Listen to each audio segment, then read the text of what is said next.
the next order came that everybody has to go to move. There was outside of the city was a brick factory. And at the brick factory there were trains coming in where they deliver the thing. And there we're going to be congregated, and from there we will be transported families, and we're going to go to work. That was the rumors that was spread by the Germans, by the Hungarian army, that you'll be relocated where you're going to work, you're going to have houses, you're going to be together with your families, nothing will happen to you. And we believed it, at least we wanted to believe it. The Hungarian policemen with those kokoshes, bayonets, and other people were waiting for us. And we started marching through the streets toward the Tegla yard, toward the brick factory.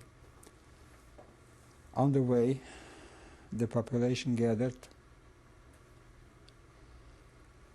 and you could see the happiness in their face. Now they have the houses of the Jews. Now they have the furniture of the Jews. And they were taunting us. And on the way,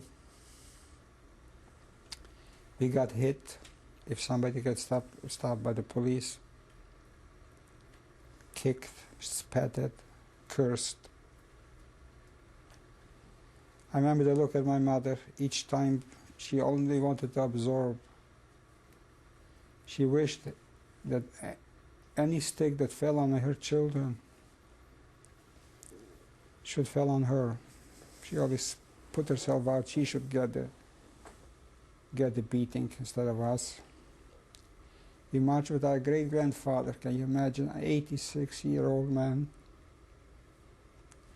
We were supporting him, the great-grandchildren, the grandchildren, to march.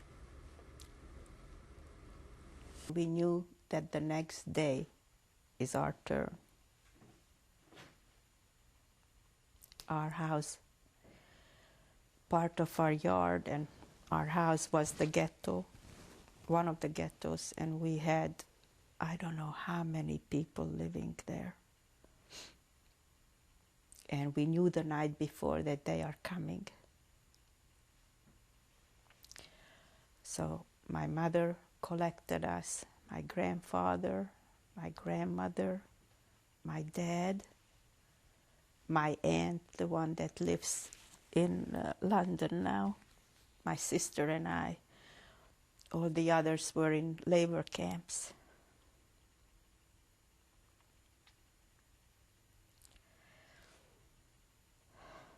I'm sorry. And she says to my dad and to my sister and myself and my aunt, I got poison from Dr. Weinberger. I want to administer it to Grandpa, Grandma, and myself. You people are young.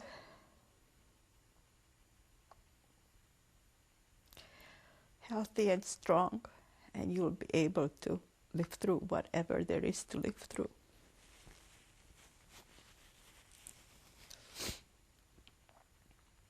Carried on. We didn't let her do it. Now we wish that we did, because she wouldn't have to go through. Sorry.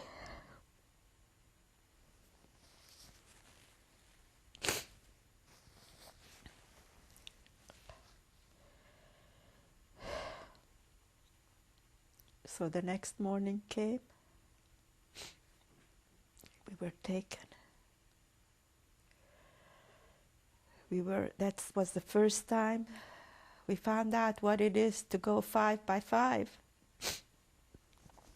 5 people in a row. We had to line up. And we took my father and grandfather in the center, because on the sides, the gendarmes with their whips were hitting everybody. And we wanted to shield Dad and Grandpa not to get hurt. We told them to put their collars up. And my grandfather, since I remember, didn't go by foot to the factory, always by car. He walked it. He had angina pectoris. My grandmother had diabetes and liver problems. My mother had heart problems. We all walked. We got there. I'll never forget it. My grandfather looks up to the big chimneys where the kilns were for the brick, and he says, if I had known what this factory is going to be used for, I would have never established it. These were his words in Hungary. I was a young, strong girl. I got myself a Red Cross band, and with that I was able to move around. Before they put us on the cattle cars, they went through us in the factory. Jewelry, money, anything, gold, anything you had.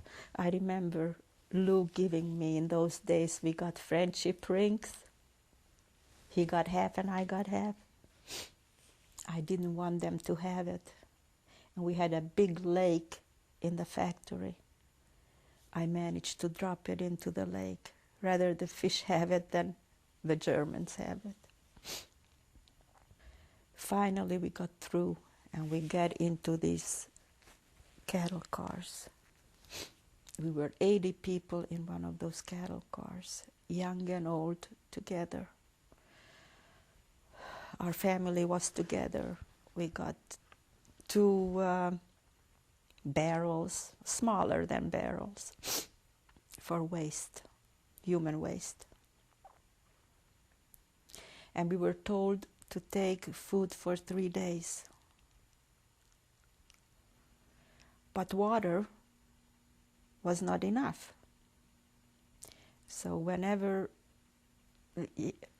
we all got into the wagons, the cars, cattle cars. Of course, we didn't know where we were going. We were squeezed together. There was hardly any air because the gate was closed, and there were 2 little windows on each side, and that was barbed wired, and there was very little air.